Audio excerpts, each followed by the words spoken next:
ቀመስነው እውነቱ በት ከበራችን ደርሶልን ዛሬ ይኸው ፈካች ውቢት ሀገሬ ባህል እምነቷ ተሸምኖ የሚለበስ ኩታ ሆኖ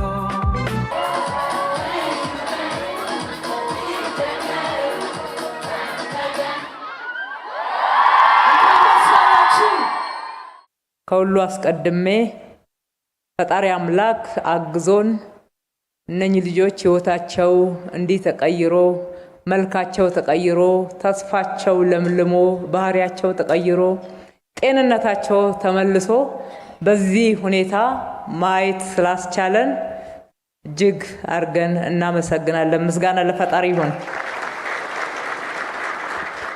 አዲስ አበባ ለነዋሪዎቿ ምቹ ማህበራዊ ፍትህ የነገሰባት ለጎብኚዎችም ጭምር ሳቢ እንድትሆን ለማድረግ በርካታ ስራዎችን ሰርተናል። የነዚህ ሁሉ ስራዎች ዋናው መሰረት ግን ሰው ተኮርነት ነው። የሰውን ህይወት የማይለውጥ አንዳች ፋይዳ በሰው ህይወት ላይ የማያመጣ ልማት ብለን በተሟላ ሁኔታ ለመጥራት አያስችለንም።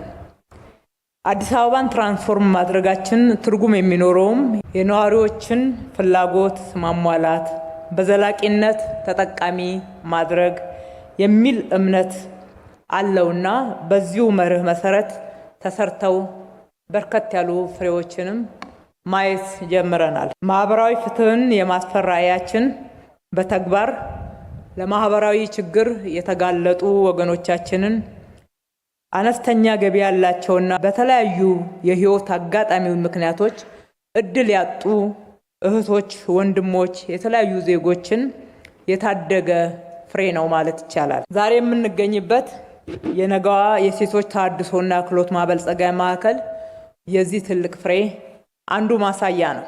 የዚህ ማዕከል ዋና ዓላማው እንደዚህ የምናየው ብርሃናማ ቀን ለነሱ ጨለማ የሆነባቸው ተስፋ ቆርጠው ማህበረሰቡ ውስጥ ስር በሰደደ ማህበራዊ ችግርና ኋላ ቀር አስተሳሰቦች ምክንያት እንዲሁም ከነኚህ አስተሳሰቦች በሚመነጩ ኋላ ቀር ድርጊቶች የተነሳ ሰብአዊ ክብራቸውን ተነጥቀው ይኖሩ የነበሩ እህቶችና ልጆቻችን አዲስ የተስፋ ብርሃን የመሆን ዓላማ ነው።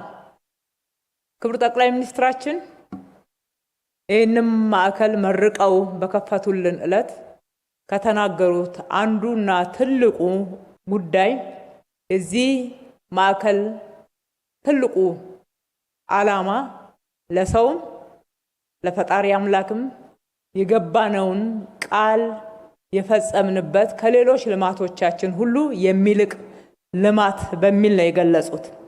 እውነት ነው። ይህ በምድርም በሰማይም የተቀደሰና የተባረከ ተግባር ነውና የተባበራችሁ አብራችሁን የሰራችሁ ሁሉ እጅግ ደስ ይላችሁ ይገባል ብዬ አምናለሁ። የዛሬ ተመራቂዎች ወደዚህ ተቋም ሲመጡ በነበረባቸው አስከፊ የህይወት ጠባሳ ተሃድሶን አግኝተው ስልጠናን ጨምረውበት የህይወትን ተስፋ ሰንቀው አይተናል። ከዚህም አልፎ በፍላጎታቸው ላይ የተመሰረተ ክህሎትና ስልጠና ማግኘት ራሳቸውን ከጉስቁልናና ከመከራ የሚያላቅቁበት መሳሪያና ስንቅን ታጥቀዋል። ይቻላልን ሰንቀዋል። ሰርቶ የመቀየር ለሌሎች እህቶቻቸውም ደግሞ ምሳሌ መሆን ትልቅ ራዕይን ይዘዋል። በእርግጥ በዚህ ማዕከል ውጤታማነት በንግግር ብቻ የምናሳየው ሳይሆን በብዙ ፍሬዎች ልንቆጥረው የምንችል ነው። የመጀመሪያው ትንሽ ፍቅር ለሰው ልጆች ብንሰጥ ብዙ የፍቅር ፍሬዎችን ማፈስ እንደምንችል ነው። እነኚህ ልጆች ያገኘናቸው አዲስ አበባ ከተማ ውስጥ ይሁን እንጂ የተመጡት ከተለያዩ የኢትዮጵያ ክፍሎች አካባቢ ቅድም እንዳልኩት ለተለያዩ ማህበራዊ ችግር ተጋልጠው ያው እንደ ዋና ከተማ ወደ ከተማችን ይመጣሉ። የሚያልፍላቸው ከዛ ካጋጠማቸው ችግር እዚህ ሲመጡ የሚላቀቁ እየመሰላቸው የባሰ ችግር ያገኛቸውና እዚህ በከተማው በተለያየ ቦታዎች ላይ ይህን ማዕከል ካቋቋምን በኋላ ስንሰበስባቸው አይተዋወቁም። በማንነት ባደጉበት አካባቢ፣ በቋንቋ፣ በእምነት ብዙ ብዝሃ ማንነትን መጥቀስ እንችላለን።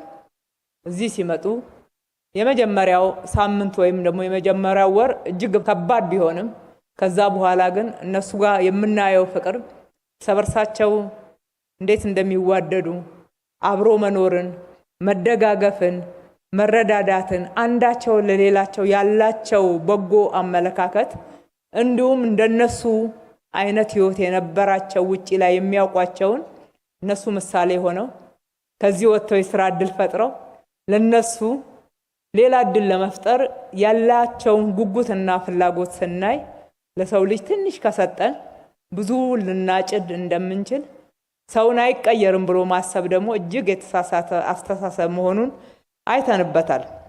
ሁለተኛው ፍሬ ተመርቀው ከወጡ በኋላ በተለያዩ ቦታዎች ላይ የሥራ ስምሪት ያገኙ በስራቸው ጠንቃቃ በስነ ምግባራቸው እዚህ ካየነው በላይ በየጊዜው እየዳበረ የሚሄድ የምንኮራበት አፋችንን ሞልተን ልንናገር የምንችል ስነ ምግባርን የታጠቁ ትልቅ የሥራ ጉጉትና የሥራ ፍላጎት ያላቸው ትጋት ያላቸው ሆነው አግኝተናቸዋል። አንዳንዶችም ሌሎች የሥራ ዕድል ፈጥረዋል። ፍሬያቸውን በብዙ መንገድ መጥቀስ ይቻላል። ፍሬ ማፍራታቸው ወደፊትም ከዚህ በላይ ይቀጥላል። የነገዋ ሴቶችን አቅም በተመለከተ የዚህ ዙር ተመራቂዎች ብቻ አንዱ ማሳያ ነው። በዛሬው በአራተኛው ዙር የሚመረቁት ተመራቂዎች ወደ 1000 አካባቢ ነበር ያስገባ ነው። 97 እጁ ነው በሲኦሲ ከፍተኛ ውጤት ማለፍ ብቻ ሳይሆን ከፍተኛ ውጤት አምጥተው ዛሬ ለምርቃት የበቁትና እጅግ ኮርተንባቸዋል። እንኳን ደስ ያለን።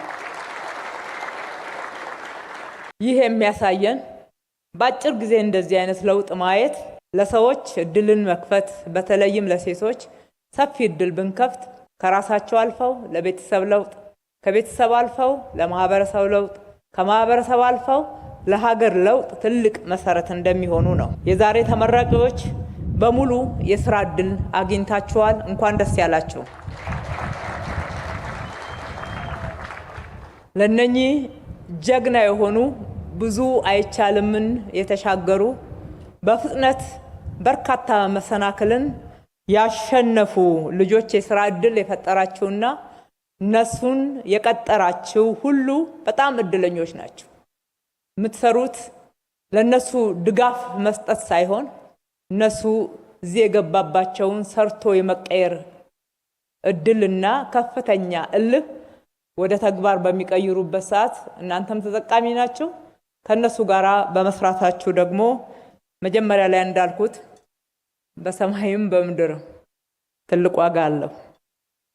ለነገዋ ሴቶች ተሃድሶና የልቀት ማዕከል በከተማ አስተዳደር በጀት ላይ ጥገኛ ሆኖ መሄድ እንዳትችል በርካታ ስራዎችን ጀምረናል። ራሷን ችላ ማዕከሏ ወደፊትም እንድትቆም የብዙዎች ተስፋ ቤት እንድትሆን ከዚህ የላቁ ስልጠናዎችና አገልግሎቶችንም መስጠት ትችል ዘንድ በርካታ ስራዎች ተጀማምረዋል። ለአብነት ያክል ለመጥቀስ የዶሮ እርባታ ሰፊ ሼድ ወደ 10 ሄክታር ላይ ከጀርባችን ተጀምሯል።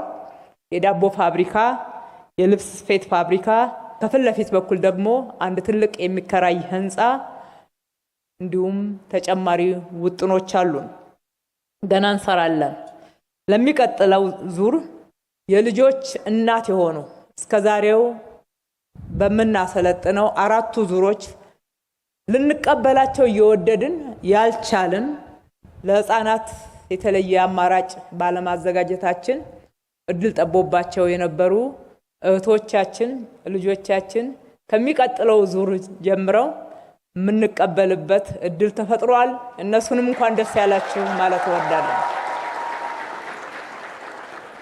የነገዋ ራዕይ እያደገ የሚሄድ እየሰፋ የሚሄድ ብዙዎችን እየጠራ ባለቤቱ ወይም ደግሞ የስራው ኃላፊነት ሸክም የተወሰነ ሰው ሳይሆን የብዙዎች እየሆነ በጋራ በትብብር የምንሰራው ስራ ፍሬውም በዛው ልክ እየጎመራ እንደሚሄድ ምንም ጥርጥር የለኝም። እስከዛሬ የመጣንበት መንገድ ይህንን አሳይቶናልና በመጨረሻም ለዛሬው ስኬት መገኘት ሌት ተቀን አብራችሁን የደከማችሁ የቦርድ አመራሮች፣ የተቋሙ አመራሮች፣ የተቋሙ መምህራኖች፣ ሰራተኞች፣ ባለሙያዎች ስራው ምን ያህል አድካሚ እንደሆነ እናውቃለን።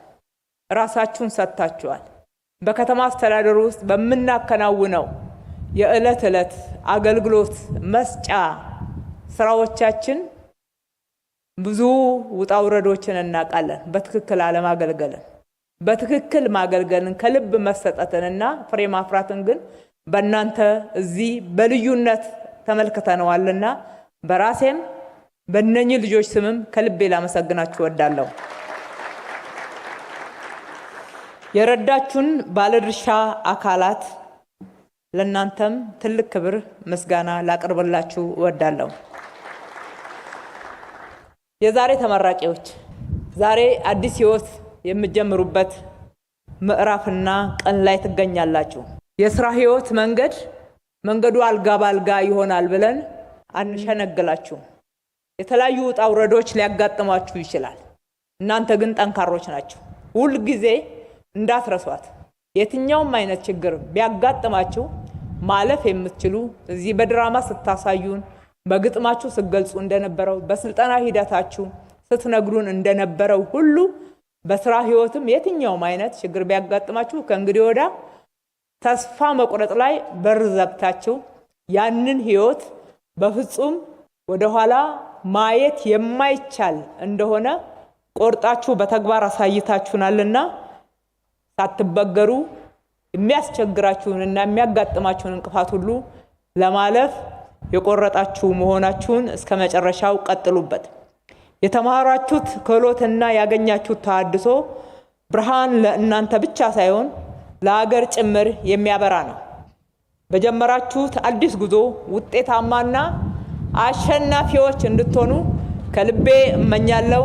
ፈጣሪ ኢትዮጵያና ህዝቦቿን ይባርክ። እጅግ አድርጌ አመሰግናለሁ።